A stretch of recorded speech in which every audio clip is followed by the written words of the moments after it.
ਸਤਿ ਸ਼੍ਰੀ ਅਕਾਲ ਜੀ। ਅੱਜ ਅਸੀਂ ਬੇਗੋਵਾਲ ਆਏ ਆ ਜੀ ਕੰਮ ਕਰਨ ਤੇ ਘਰ ਵਾਲੇ ਨੇ ਕਿਹਾ ਵੀ ਸਾਡਾ ਪੁਰਾਣਾ ਬਾਥਰੂਮ ਆ, ਇਹਦੇ ਵਿੱਚ ਸਾਨੂੰ ਜਿਹੜਾ ਗੀਜ਼ਰ ਦੀ ਪ੍ਰੋਵੀਜ਼ਨ ਸਾਨੂੰ ਚਾਹੀਦੀ ਆ। ਤੇ ਗੀਜ਼ਰ ਦੀ ਕਹਿੰਦੇ ਪ੍ਰੋਵੀਜ਼ਨ ਸਾਡੇ ਹੈਗੀ ਆ ਪਹਿਲਾਂ, ਬਟ ਕੀ ਆ ਉਹ ਸਾਡਾ ਜਿਹੜਾ ਗੀਜ਼ਰ ਆ ਉਹ ਦੂਰ ਲੱਗਾ ਆ, ਬਾਥਰੂਮ ਦੂਸਰੇ ਬਾਥਰੂਮ ਦੇ ਵਿੱਚ ਲੱਗਾ ਆ, ਜਿਹਦੇ ਕਰਕੇ ਜਦੋਂ ਅਸੀਂ ਗੀਜ਼ਰ ਚਲਾਉਂਦੇ ਆ ਤੇ ਜਿਹੜਾ ਪਾਣੀ ਆ ਉਹ ਇਸ ਬਾਥਰੂਮ ਦੇ ਵਿੱਚ ਸਲੋ ਆ ਜਾਂਦਾ। ठीक है जी।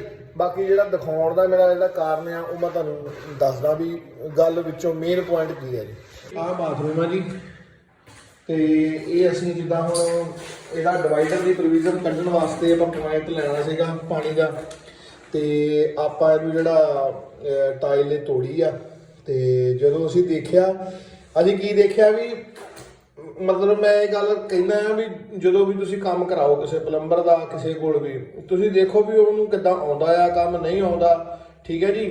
तो चंगे पलंबर तो कराओ। आ देखो उन्हें किद्दां मतलब घरदियां नाल धोखा कीता आ देखो जी, आ पानी जिहड़ा पाइप आउंदा पिया साडा ठंडे दा, उत्थे आके उन्हें टी पाती है जी।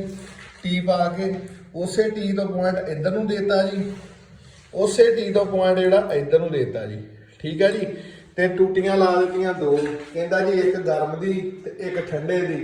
ते हुण पानी ठंडा ही आउणा है, गर्म ते आउणा ही नहीं है ना। ते सारे इन्ना कि हर एक नूं जिहड़ी ओह पहचान आ भी की कीता है ना, भी गलत कीता।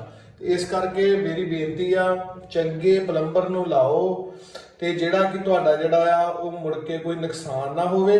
ते तुसीं पैसे ते भरने ही भरने आ, पर यह भी तुहाडे नाल धोखा ना करे, ठीक है जी। वो तुहाडा जिहड़ा मकान है, तुहाडा घर का जिहड़ा भी काम है वो अपना काम जिहड़ा वो समझ के करे। ते सत श्री अकाल जी, मेहरबानी।